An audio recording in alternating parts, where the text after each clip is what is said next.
A gente vê que o cama, mesa e banho, um segmento como o nosso, é um segmento que normalmente ele é muito maduro, então não há grandes disrupções rápidas, então você tem que ir degrau a degrau, passo a passo. Para fazer isso, a gente vai vendo que há oportunidades de enfraquecimento da oferta no mercado externo. A gente vai tentar buscar esse pedaço. Outra coisa, o nosso design, a nossa qualidade, a nossa marca hoje tem feito um diferencial. Tem se mostrado diferencial, tem se mostrado interessante para vários países.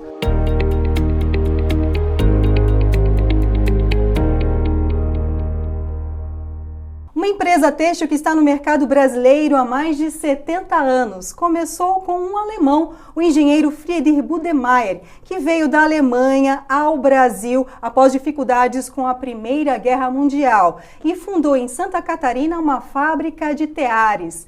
Os negócios prosperaram e ali no estado nascia um importante polo têxtil no país. É claro, a Budemeyer fez parte dessa história. Hoje, o grupo produz peças finas de cama, mesa e banho, pelas mãos de mais de 1.000 funcionários nas cidades de Campo Alegre e São Bento do Sul, onde também há um centro de distribuição. Há uma divisão de varejo com a rede Casa Almeida e também um negócio que é B2B, com o Empório Bud, que atende hotéis e outros tipos de segmentos. Todo ano são comercializadas mais de 50 milhões de peças.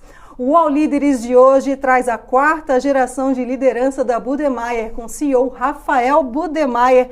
Muito obrigada pela sua presença aqui hoje. Prazer estar aqui com vocês. Olha, 4ª geração, e isso desafia as estatísticas aqui no Brasil, de que geralmente na 2ª geração a empresa acaba. Qual é o segredo? Eu acho que o principal segredo são as políticas claras da empresa em relação a cada uma das gerações, o que ela decide fazer para que a próxima geração participe do negócio. Então, uma das coisas que aconteceu conosco e que nos deu muita sorte foi de que as gerações da primeira para a 2ª geração conseguiu-se fazer isso de forma plena. Da 2ª para a 3ª geração houve muita briga, e então a 3ª geração resolveu dizer, não, vamos ter regras mais claras para a gente poder ter uma 4ª geração participando, senão a gente não chega numa 4ª geração. Então dessa forma é que aconteceu e por isso que a gente conseguiu esse caminho um pouco mais longo do que a média. Além da presidência, quais outros setores da Budemeyer têm representantes da família? A gente tem no braço de varejo, uma prima minha que trabalha, e na indústria, um outro primo meu que trabalha. Nós temos 3 pessoas da família que ainda trabalham desta nova geração. E o segmento sempre escolhido por vocês foi atendimento ao público consumidor A e B, com produtos muito finos, né, muito diferenciados. Qual é a estratégia nessa escolha? E vocês têm um horizonte de também atender a um consumidor mais popular? Olha, eu acho que o nosso foco é essa mulher AB, porque a gente sempre buscou fazer produtos que gerassem e agregassem valor para esse consumidor, que ele se sentisse bem, que ele estivesse bem. Um banho onde uma toalha que enxuga, é macia, é fofinha, uma cama que te dá aquela sensação de toque suave, muito bom para dormir. Então, nesse sentido, a gente sempre construiu desta forma a companhia, os produtos foram para esse lado e a marca foi se elevando.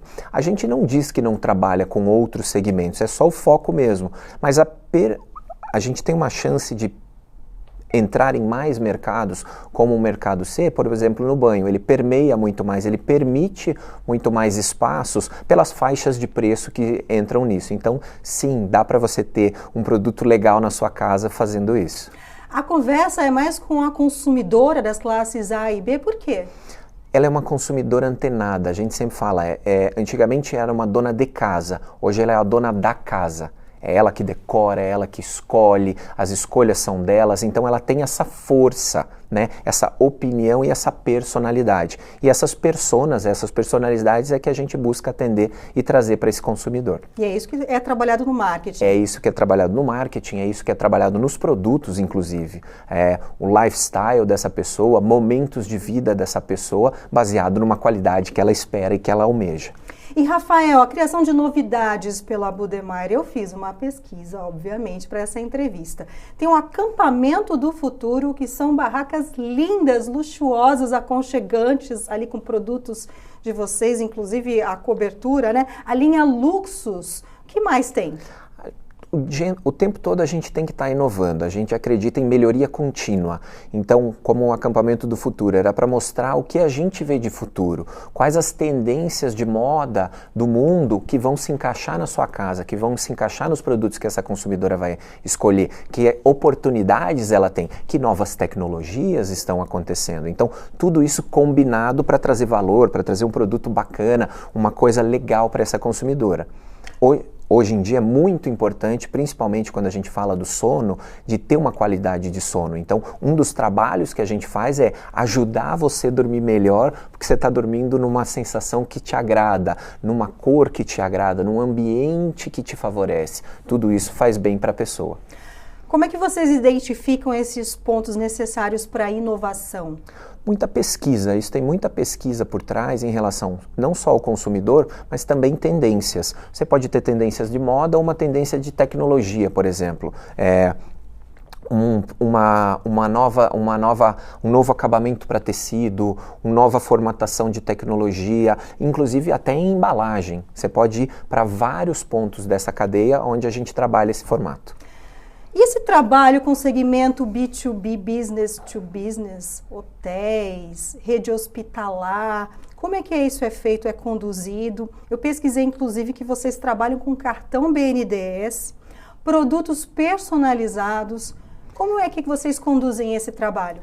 Se a gente pensar hoje, hotéis são uma forma de super entretenimento, uma fuga, uma sensação, viver um momento. Então, nada mais justo de você ter uma cama dos sonhos, né, nesse momento. É o que a gente está trazendo sempre para os hotéis, de você ter essa cama dos sonhos, de você ter essa temática, mas com todas as necessidades que a linha profissional necessita, em termos de lavação, higienização, em termos de procedimentos que são necessários, porque muitas pessoas dormem e trocam aquilo e tomam banho e tudo mais. Então, você precisa ter controles em cima disso. E esses produtos têm que estar preparados para isso. Isso é uma forma também de enfrentar a concorrência acirrada neste segmento? Sim, com certeza. Você tem que se diferenciar pelas tuas escolhas, pela tua personalidade ou a marca, em quais espaços a marca tem a personalidade dela. Onde permitir que a gente adentre com essa personalidade, a gente vai tentar ampliar o espaço, sim. A produção têxtil é conhecida como uma forte poluente. Cerca de 20% da poluição de água potável em escala mundial é associada à indústria têxtil, né, por meio do tingimento, do acabamento. Como é que a Budweiser lida com essa questão? Olha, essa é uma escolha de filosofia da companhia há muito tempo.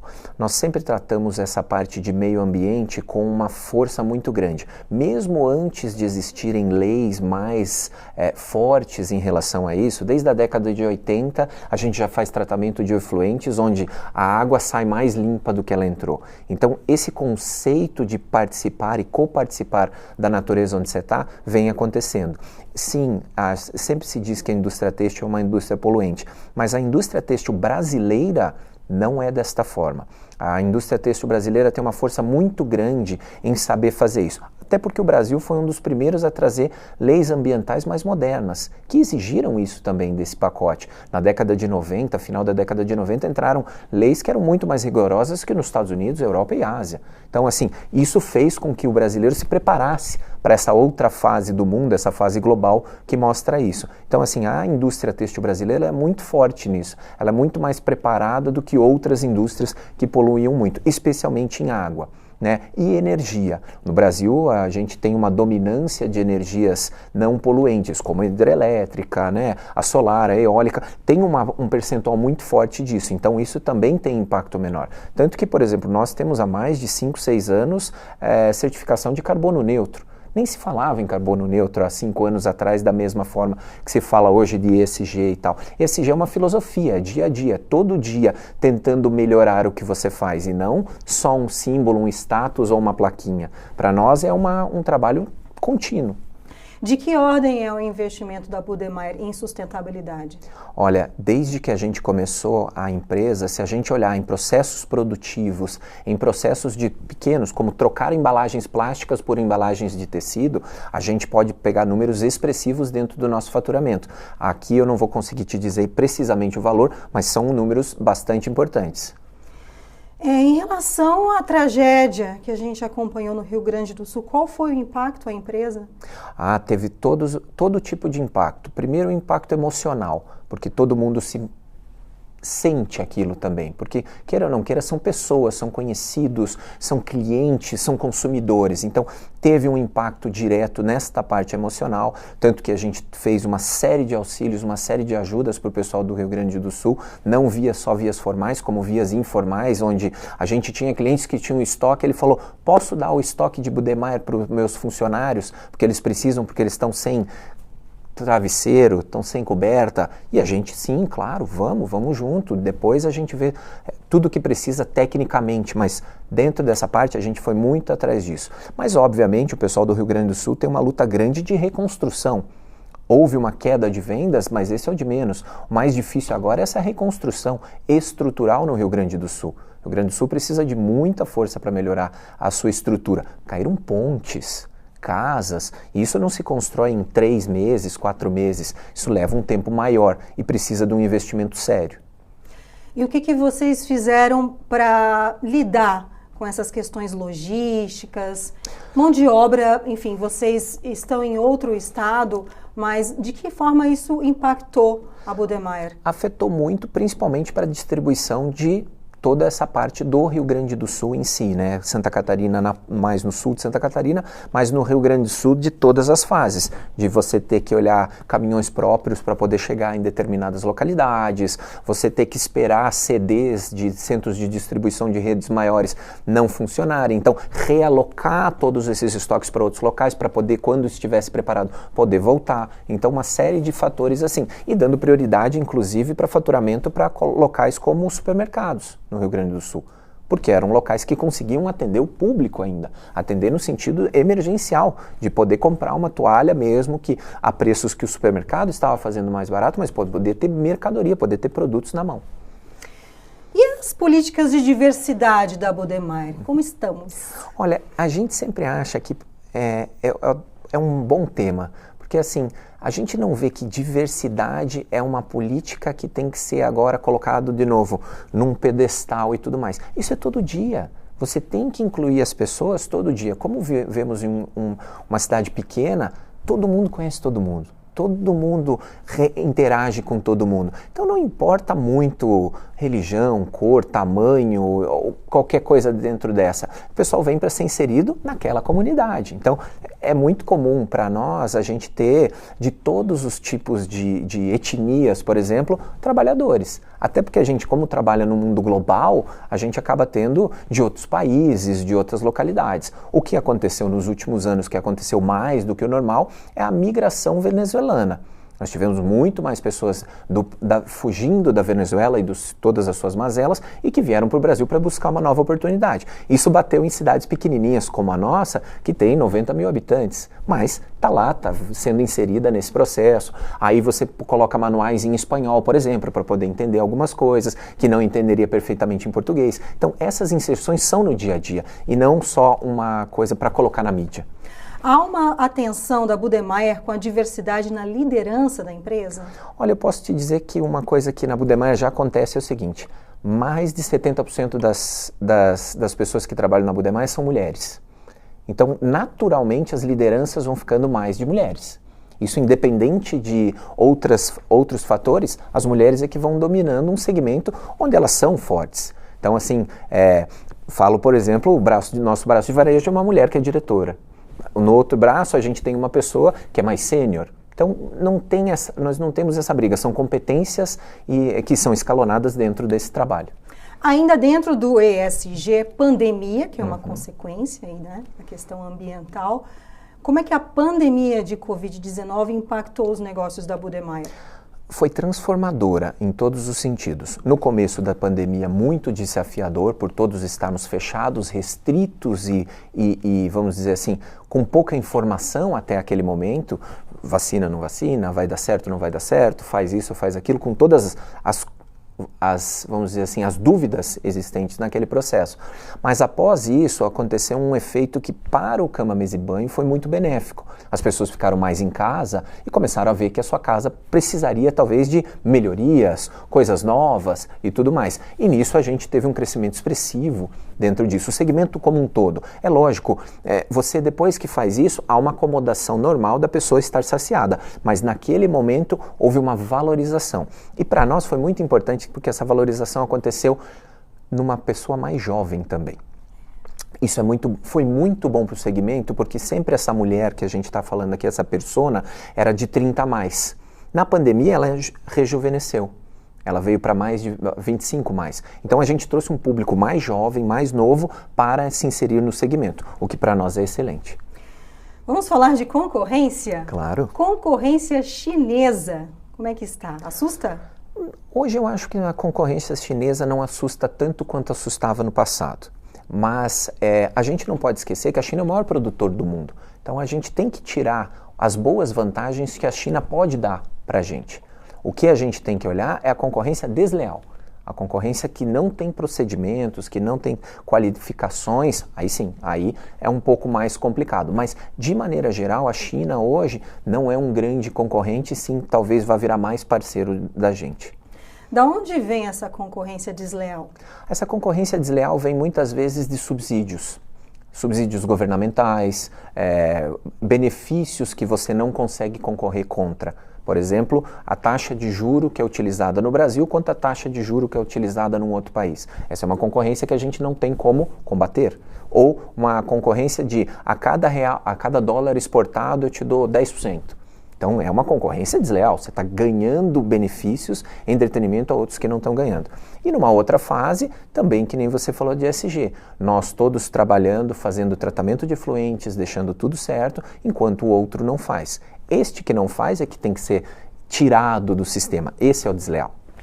Você falou que China, mais que concorrência, pode ser uma parceira. Sim. De que maneira? A China é um grande mercado e ele pode, para o design brasileiro, para a qualidade brasileira, ele pode ser um grande potencial no futuro. Existe uma classe média crescente grande na China. Nós estamos em projetos de expansão de exportação, um deles é vender na China. Por quê? Porque é um mercado hoje maduro que consome produtos e tem essa vontade. E como a gente tem design e qualidade para isso, por que não? O algodão é uma commodity. E nesse caso, como é que vocês lidam com flutuações de preços? Normalmente a gente tenta trabalhar com parceiros em largo prazo. Por exemplo, comprar uma safra para um ano todo.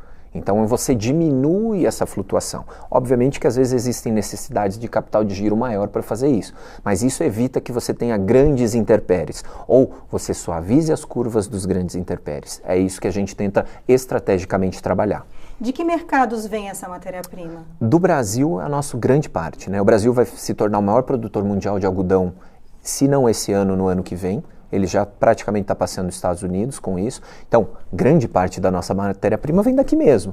Bom, em 1992, vocês enfrentaram uma situação séria. Sim. Não? Uma concordata, que hoje seria algo parecido com a recuperação judicial. Isso. Não é verdade? Recuperação judicial quando uma empresa está com problemas financeiros e recorre à justiça para ter um plano de recuperar as suas finanças e capacidade de pagar os seus credores sem ter bloqueio de bens e sem ter restrição ao crédito.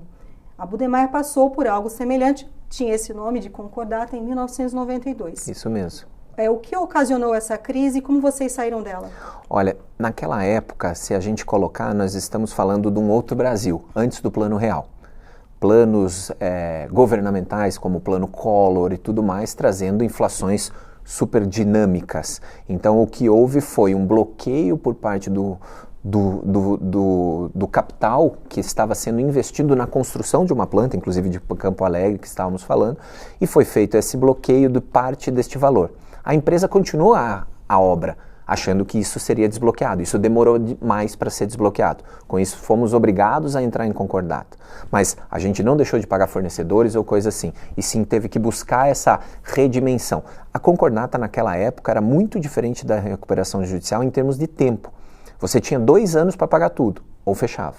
Então era muito diferente do que é hoje uma recuperação judicial muito mais estruturada ou extrajudicial, onde você faz estruturações paralelas. Mas sim, foi um fôlego e acho que foi uma grande mudança de mindset.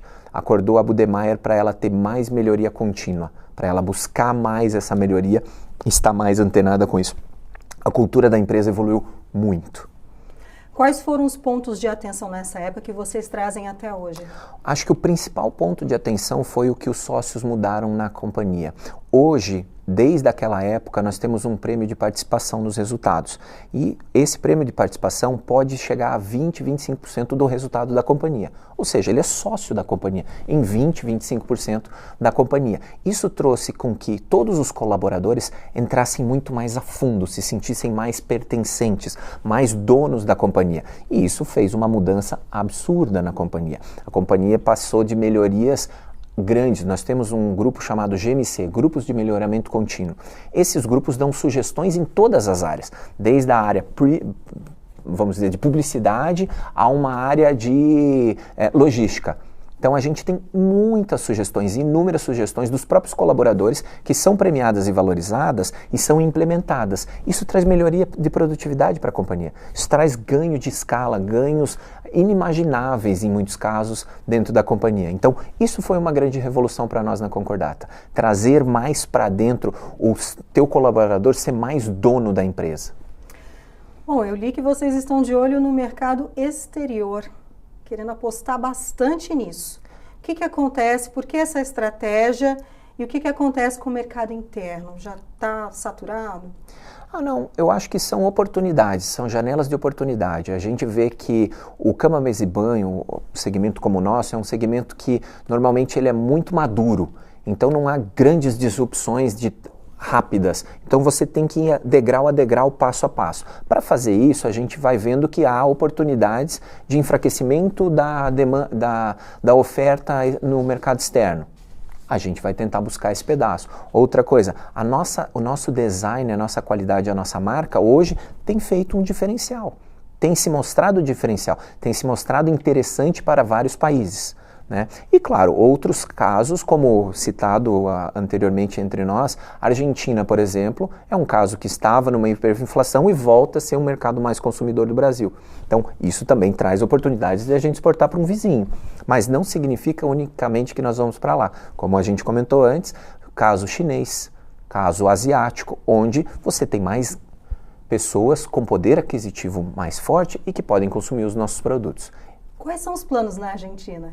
Planos na Argentina é de uma expansão. Nós já temos uma planta na Argentina há muitos anos, só que ela estava em stand-by, digamos assim, estagnada ao que era permitido. Agora a gente amplia essa distribuição de novo, até para o consumidor argentino ter opção. O mercado ficou tão pobre que ele não tinha nem opção. Ele tinha poucas opções. Agora ele começa a abrir-se para o mundo e nós vamos querer ser uma dessas opções.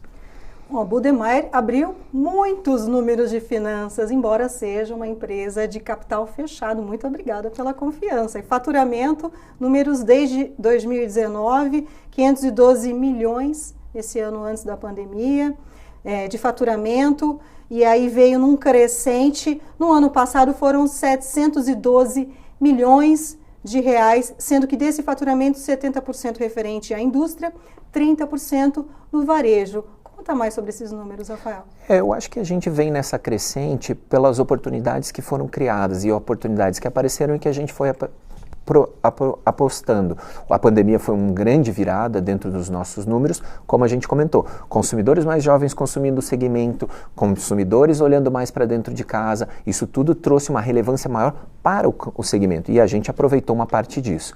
Há também o nosso crescimento em mercados externos que fizeram isso. Nosso varejo vem crescendo muito bem com as Casa Almeida e Empório Bud, tanto que nós vamos ter mais ou menos 20 lojas espalhadas pelo Brasil de Casa Almeida com um crescimento sólido.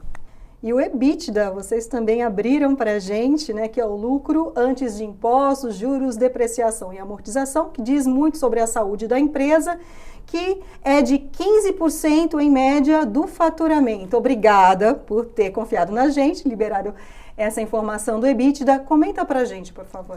O nosso objetivo sempre, como empresa, e todas as empresas e empresários buscam isso, é ter uma empresa saudável.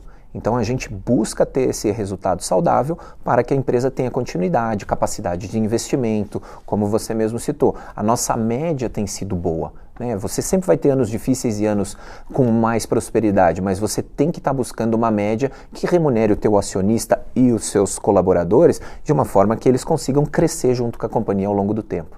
Rafael, e os canais digitais? Há um investimento da empresa há mais de 9 anos, ou seja, antes da pandemia, vocês já estavam preparados para essas vendas online. O que isso representa no todo das vendas? Olha, hoje deve representar mais ou menos 25% do faturamento no mercado brasileiro através de canais online. O consumidor mudou, a gente só estava 9 anos antes porque a gente já estava nesses canais de forma orgânica e crescendo. Veio a pandemia e isso maturou de uma velocidade muito grande.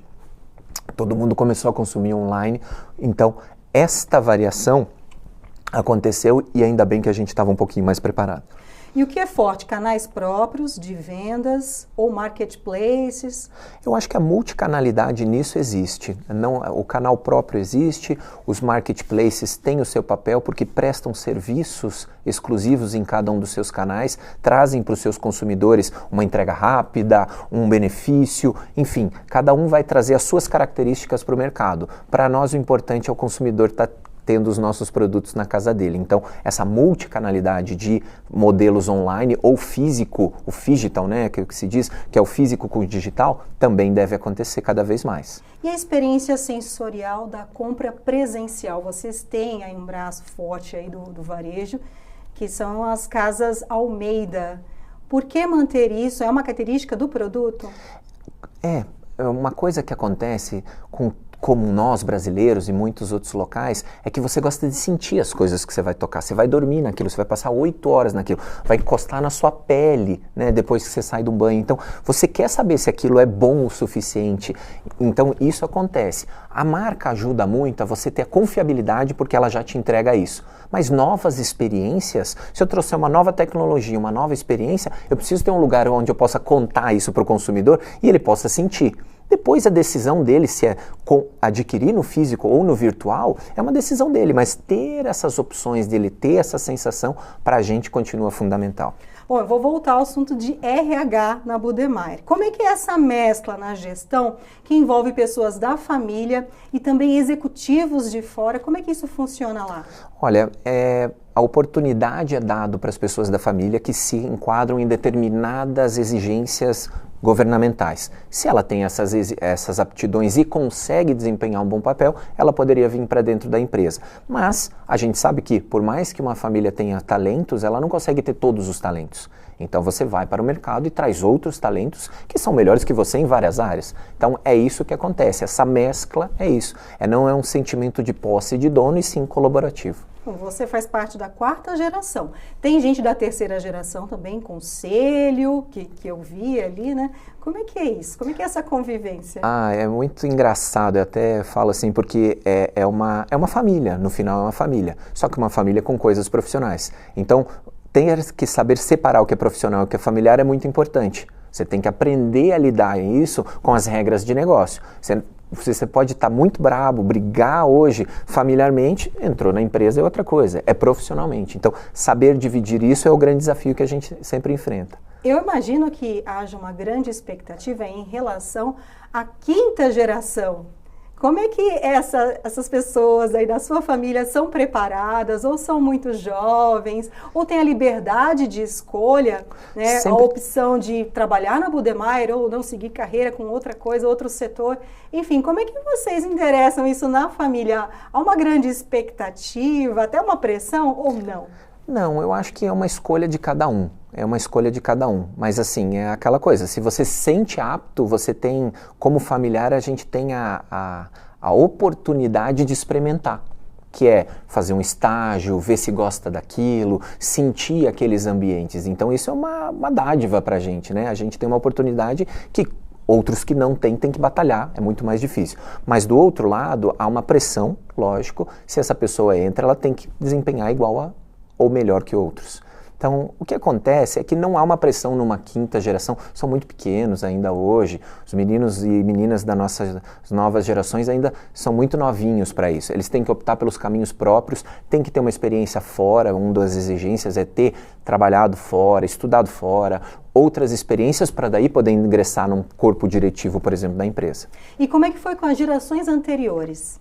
A minha geração foi muito tranquila porque a terceira geração deixou tudo muito claro, então ficou muito mais fácil de entrar. Da segunda para a terceira geração, não, foi muito mais difícil, porque era uma geração que haviam dois irmãos, um trabalhava num pedaço, outro trabalhava no outro, e isso sempre gerou conflitos. E aí eles colocaram os filhos, venham, sabe? Então temos que entender que estamos falando de outras épocas quando isso aconteceu. E aí, quando eles vieram falando o seguinte, legal, mas vamos mudar essa mentalidade de que vem e gosta ou não gosta, vamos trabalhar para o pessoal gostar do que trabalha. Graças a Deus, para a Budemaia, os 4 da terceira geração amam o que fazem, adoram. Então, assim, deu muito certo por isso, mas foi sorte.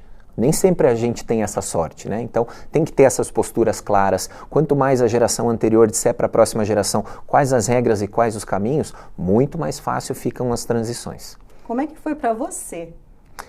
Para mim foi ótima essa última transição, essa transição final, porque a geração anterior ela tem muita experiência e maturidade, já tinha entendido isso e tinha colocado regras de idade, regras de tempo de casa, formatações, aptidões para que chegasse nesse momento. Então a gente foi fazendo essa transição de uma maneira mais calma, mais tranquila. Então isso aconteceu, mesmo com todos os intempéries ao redor, mas dentro do núcleo ficou mais fácil. Você desde criança ia à fábrica? Como é que isso Sim. surgiu em você, esse gosto pela indústria, uma indústria da sua família?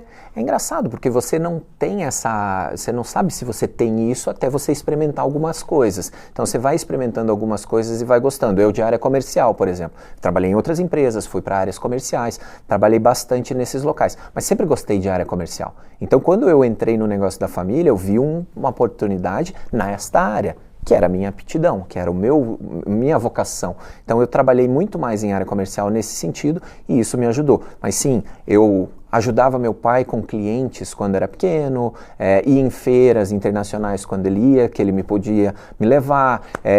Como a gente estava numa cidade pequena, muitas vezes se cozinhava, minha mãe cozinhava dentro de casa para os clientes que vinham e tudo mais. Então a gente co-participava disso, pessoas do mundo todo. Então isso te traz um certo interesse também, pelo menos no meu caso. O meio faz a pessoa. Às vezes sim. Já houve dúvidas suas em relação à posição ou pelo fato de você ser da família em assumir essa responsabilidade? Porque a gente tem uma imagem de que o CEO é um ser que não é desse planeta, é um super-herói, enfim, mas é um ser humano, tem sentimentos, dúvidas. Em algum momento ou alguns momentos isso surgiu para você, alguns questionamentos? Claro. Sem dúvida, a gente é humano, a gente tem que ter essa noção disso. Ter medos e anseios faz parte do teu processo de crescimento. Se você souber trabalhar bem isso e trazer para o lado positivo, eles vão te ajudar. Você não vai se jogar de um prédio porque você tem medo de altura. Então você aprende a trabalhar esse tipo de coisa e sim, para você se tornar liderança, para ter lideranças, são momentos às vezes difíceis, solitários, de decisão, que às vezes são pesados. Então você tem que estar preparado e tem que estar se preparando continuamente com isso. Mas dizer que você nunca teve medos e nunca teve anseios e dúvidas, isso é um robô, não é um ser humano. E em que momentos essas dúvidas surgiram? Em que fases da sua vida profissional relacionada à empresa da sua família? Olha, você sempre vai ter dúvidas quando você é mais jovem para escolhas das suas carreiras. Eu trabalhava numa outra empresa, por exemplo, e tinha uma oportunidade importante de ir para outro local, trabalhar outras coisas. Então, naquele momento, eu tive mais dúvidas, porque eu poderia seguir uma carreira A numa outra empresa ou uma carreira na empresa familiar. Então, meu pai chegou e falou para mim, você não quer dar uma olhada? Você não quer sentir se não é isso? Faz uma pausa de 30 dias lá no teu trabalho e vem ver aqui como é que é. Vem sentir como é que é, vem ver se essa vivência te agrada. E aí aquele mosquito me picou. Eu gostei daquilo, então aí ficou menos dúvidas para mim. Mas sim, a gente tem dúvidas muito grandes nesse sentido quando você está formando uma carreira, né? Quais as melhores escolhas de caminho profissional? Isso é natural de todo ser humano mais jovem nessas fases. E qual o seu conselho às pessoas que, assim, têm esse questionamento, que ficam em dúvida se realmente vão encontrar felicidade em seguir um negócio de família ou procurar um outro rumo. Qual é o seu conselho, qual a sua orientação a pessoas que se encontram nessa situação? Primeiro, óbvio, né? Se você não gosta daquilo, não sente aptidão, não sente afinidade, nem gasta essa energia. Vai gastar energia em outras coisas para se descobrir. Você não é obrigado a fazer essa opção, né? Então, faz isso. E a segunda coisa é ter essa personalidade de saber que nem todo dia, todos os dias são todos de flores. Você sempre vai ter desafios, não importa se a empresa é familiar ou profissional. Então, assim, ter um pouco do autoconhecimento é importante. Busque isso, busque essa ajuda de se conhecer melhor, saber as suas aptidões, os seus talentos e os seus defeitos e as suas limitações, né? Eu sempre brinco com medicina que é muito fácil. Se você não gosta de sangue, a chance de você ser médico é muito pequena. Então, não sonhe em ser médico se você não consegue ver sangue. Sabe aquela coisa? Tenta ir por aptidões que você tem mais, né? Então, é nesse sentido que eu acho que é legal. Eu só digo muito em empresa e nisso, a vantagem de empresas é como administração. Você tem muitas camadas, muitas áreas, muitos espaços que podem ser preenchidos e que você vai ser feliz neles. Você pode ser de RH, você pode ser de logística, você pode ser de comercial, você pode ser de financeiro. Tem muitos espaços que você pode preencher que vão te ajudar também a você entender o que você gosta. Rafael, muito obrigada pela sua presença aqui com a gente no UOL Líderes. Eu que agradeço. E você acompanha a íntegra dessa entrevista no YouTube e também na plataforma do UOL. Os melhores momentos nas redes sociais do UOL Economia e eu te espero numa próxima entrevista aqui do UOL Líderes.